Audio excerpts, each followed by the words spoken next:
Rasul-Rasul diutus Allah membawa perintah-perintah Allah SWT. Jadi untuk kita benar-benar mampu melaksanakan amanah kita, hanya mengikut bagaimana panduan yang ditunjuk ajar oleh Rasul-Rasul kepada kita yang diakhiri dengan Rasul Muhammad SAW. Dan baginda berjaya dalam masa yang singkat menjadi Rasul hanya 23 tahun. 13 tahun menegakkan akidah, 10 tahun melaksanakan cara hidup Islam. Dalam cara hidup Islam inilah terlaksana semua amanah-amanah yang kecil yang besar, sehingga Islam tertegak menjadi satu rahmat kepada seluruh alam. Jadi inilah tuan-tuan, maka bila sudah manusia beramanah, menunaikan segala tanggungjawab tugasnya, maka dia berhaklah untuk menjalankan kepimpinan. Maka ayat ini diikuti pula Allah kata, lepas dia suruh perintah di Allah ayat, innallaha ya'murukum an tu'addul amanati ila ahliha. Kemudian wa iza hakamtum bainan nas, maka apabila kamu menjalankan hukum, sama ada menjatuhkan hukuman sebagai hakim atau menjalankan hukum sebagai pemerintah. Karena ayat ini para tafsir banyak menyatakan ayat ini ditujukan kepada penguasa, kepada pemerintah, kepada orang yang memegang amanah kekuasaan, ya. Tentu dah pemerintah lah dari segi yang besarnya lah. Yang kecilnya termasuk dalam rumah tangga. Yang memegang kuasa merintah ialah pemimpin rumah tangga. Dalam jamaah yang menjadi ketua jamaah, dalam kampung yang jadi ketua kampung, dalam negeri yang jadi ketua negeri. Itu semua termasuk penguasa-penguasa yang ada authority diberikan Allah, maknanya hak amanah kepada mereka untuk merintah.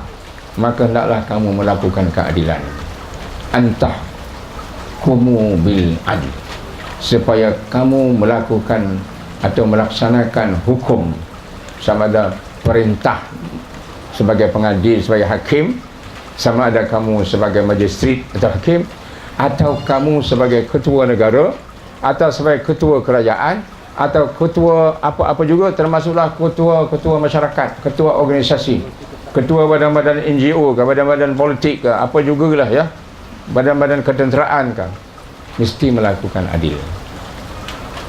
Perkataan adil dalam Quran diulang-ulang Allah ini kira-kira 30 kali. Tak banyak jugalah. Tetapi lawan adil iaitu zalim, dan yang sewaktu dengan zalim tu maknanya ada kira-kira 200 kali. Maknanya Allah sangat menekankan jangan zalim, jangan zalim. Manusia suka berzalim, suka menginaya. Dan bila seorang tu tidak melaksanakan amanahnya atas hak orang lain, dia sudah melakukan kezaliman. Ini tadi, maka dimulakan dengan melakukan amanah. Mu tak laksanakan amanah, mu sebagai bapa tak laksanakan yang diamanahkan pada kamu untuk kamu jadi bapa ni, mu berlaku zalim kepada anak-anak kamu.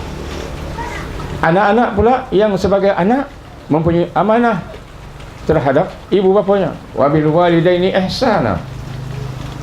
Dikatakan Allah macam tu. Bila kamu tidak melaksanakannya, maka melakukan kezaliman. Jadi makna zalim ni perkara yang sangat manusia boleh silap cenderung ke sana, sehingga diulang-ulang tubi tentang larangan atas kezaliman dan keburukan dan kejahatan zalim itu. Itu maka sampai beratus kali disebut zalim dalam Quran. Tapi adil hanya cukup setakat 30 kali. Tapi banyaklah amanah tadi 5 kali je. Adil maknanya bila kamu betul-betul sudah bersikap beramanah, maka kamu boleh melakukan keadilan atas apa juga maknanya kuasa yang ada pada tangan kamu. Dan keadilan ini tadilah seperti kita kata tadi, apabila Sayyidina Ali menyerahkan semula anak kunci Kaabah tadi kepada Talhah, Uthman bin Talhah tadi, sekaligus dia telah menunaikan amanah, memberikan balik ini engkau punya, bagi balik. Dan juga sekaligus dia artinya berlaku adil, kerana dia tidak mengambil hak orang tadi. Mengambil hak orang itulah yang jadi zalim. Jadi sebab itulah antara adil dengan amanah ini juga tidak boleh dipisahkan. Dan Allah menegaskan tentang keadilan ini, kamu hendaklah melakukan keadilan hatta kepada orang yang benci kepada kamu pun. Dalam firman Allah dalam Quran, dalam surah Al-Maidah kalau tak silap saya, A'udzubillahi minasyaitonir rajim. Wala yajrimannakum syana'anu qaumin 'ala alla ta'dilu. I'dilu huwa aqrabu littaqwa. Janganlah kamu didorongkan oleh perasaan benci sesatu kaum ke atas kamu untuk kamu tidak berlaku adil ke atas mereka. Berlaku adillah kamu, kerana berlaku adil itu adalah paling dekat kepada ketakwaan. Sedangkan takwa adalah ciri penting yang menentukan seorang muslim itu sebagai orang beriman yang boleh masuk syurga. Saya teringat bila saya baca ayat ni, ayat yang saya baca tadi, wala yajrimannakum syana'anu qaumin 'ala alla ta'dilu ni. Mula-mula kali pertama saya dialog dengan orang bukan Islam di Ipoh. Lebih kurang dalam 780 orang yang hadir, kebanyakan orang Cina lah, Buddhis, ada seorang dua yang Kristian, lepas tu ada orang India. Saya baca ayat tu, saya memang sengaja bawa Quran sebab sebelum dialog tu saya diberitahu oleh seorang yang biasa dengan saya lah, yang pernah dulu orang kuat nyokong masa CCC tahun 80-an dulu, Chinese Consultative Council di Ipoh. Dia ni memang kuat sampai zaman saya jadi Pesuruhjaya tu pun dia datang jumpa menawarkan apa yang dia boleh tolong. Jadi bila saya nak dialog tu, dia ajak ke rumah dia dulu. Rumah dia di Bulatan berhampiran sebelah tu, rumah MB Perak, rumah dia sebelah sini. Dia beritahu ke saya, dia ni Kristian. Dia kata, kamu nak bercakap dengan orang bukan Islam ni, kamu kena cari ayat-ayat yang menunjukkan kebaikan Islam ni. Jangan terus kamu cakap pasal PAS ke saja, cakap Islam je. Betul je. Pasal orang ni belum kena PAS lagi.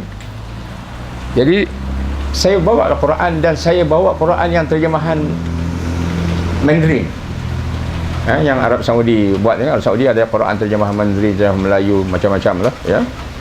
Cuma tak ada Jawa, tak ada kot Melayu Indonesia. Saya bawa, saya buka ayat tu, saya minta diterjemah sendiri oleh moderator Dr. Lee Boon Chai. Dia boleh Mandarin juga, Mandarin. Saya kata, doktor boleh, dia kata. Dia pun baca lah. Bila dia baca ayat tu, dan yang hadir tu memang majoriti tadi orang Tionghoa. Bila habis dialog tu, sebilangan orang menyerbu saya nak minta salinan Quran. Rupanya dia tak pernah dengar ada dalam Islam kata sampai orang yang benci pada kamu pun mesti buat adil juga.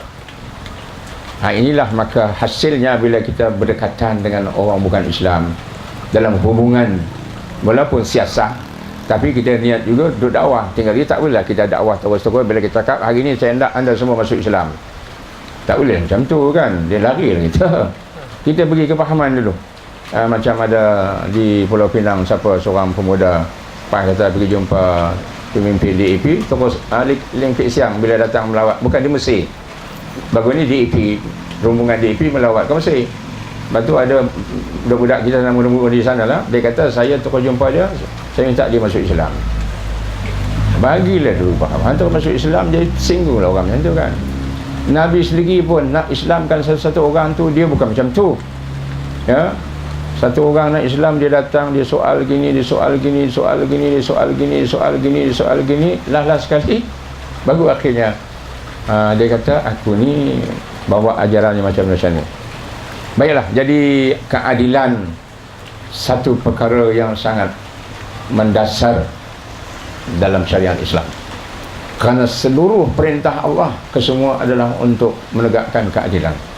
Sebab dengan keadilan itulah manusia mendapat rahmat daripada Islam, rahmatul lil alamin. Sebab itu maka bila orang melihat keadilan Islam ni, tak payah banyak-banyak sangatlah. Kalau memang hati dia tidak memusuhi Islam lah, dia boleh masuk Islam. Bayangkan tuan-tuan, ketika tentera salib menguasai negeri Islam dan pertamanya mengalahkan tentera Islam dan berjaya menawan semula Baitul Maqdis atau Jerusalem. Tentera salib Kristian yang dulu memerangi Islam dan menguasai negeri Islam hampir 1 abad.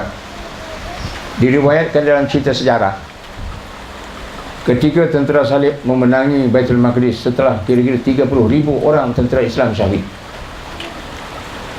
dalam keadaan mereka baru saja menerima anak kunci Baitul Maqdis. Anak kunci juga sebagai simbolik menerima makna penyerahan diri terhadap Islam.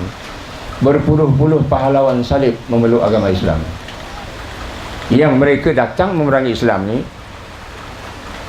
dengan keyakinan bahawa mereka mesti hancurkan Islam, dan kalau mereka mati, mereka percaya mereka masuk syurga bulat-bulat. Kerana perang salib tu, orang-orang yang mencari perang salib, orang Kristian yang masing-masing kena bawa salib tu, kalau mati dianggap syahid lah. Tiba-tiba bila dah menang, kalah tentera Islam, berpuluh-puluh pahlawan masuk Islam. Kerana mereka kagum melihat dalam keadaan perang tu pun orang Islam masih melakukan keadilan. Pimpinan-pimpinan tentera Islam dipesankan mana dalam perang ni, kamu jangan bunuh wanita, jangan bunuh kanak-kanak, jangan tebang pokok, jangan rosakkan tanaman, jangan rosakkan gereja dengan sentuh rumah ibadat orang lain. Ini ditulis sendiri oleh penulis barat yang Kristian. Kalau yang Islam mungkin orang kata ini orang Islam tulis, maka orang Kristian kata mungkin ini dia pandai-pandai reka. Anda boleh baca sebuah buku yang ditulis oleh Sir Thomas Arnold. Sir ni maknanya orang putih kan, Thomas Arnold. Dalam bukunya The Call to Islam, itu dia ceritakan tentang bagaimana orang-orang salib menjadi murtad setelah mencapai ke mana. Murtad itu masuk Islam lah. Tak payah beli buku tu, anda google saja buku The Call to Islam by Sir Thomas Arnold, boleh jumpa cerita tu.